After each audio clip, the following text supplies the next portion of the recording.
దేవుడి విగ్రహం మీరు బంగారు విగ్రహం పెట్టండి, కాశీ నుంచి శివలింగం తండి, తిరుపతి నుంచి విగ్రహం తండి, అది కేవలం స్ఫూర్తి మాత్రమే. దయచేసి గ్రహింతురుగాక. ఎవరు నమ్మినా నమ్మకపోయినా ఇది పరమ సత్యం. మహిమలు విగ్రహాల్లో ఉండవు, మన మనస్సులో ఉంటాయి. నువ్వు భక్తితో ప్రార్థిస్తే రాయి కూడా రాముడవుతుంది. నీ దగ్గర భక్తి లేనప్పుడు రాముడు కూడా రాయే, ఏం ఉపయోగం లేదు ఇక్కడ. ఇప్పుడు నీ మీద ఆధారపడి ఉంది మహిమ, దేవుడి మీద కాదు. మన మీద మనకి నమ్మకం లేక వేటి మీదో నమ్మకం ఉంటుంది మనకి ఎంతసేపు.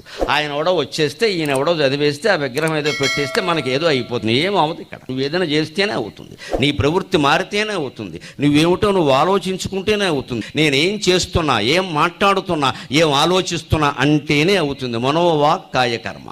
నా ఆలోచన ఎలా ఉంది, నా మాట ఎలా ఉంది, నా పని ఎలా ఉంది, వీటినే త్రికరణములు అంటారు. ఈ మూడు ఆలోచన సరి చేసుకోకుండా జరిగేదేమీ లేదండి. ఎన్ని గుళ్ళు కట్టించినా ఒకటే, ఎంతమంది దండాలు పెట్టుకున్నా ఒకటే, ఎన్నిసార్లు మీరు తిరుపతి వెళ్ళినా ఒకటే.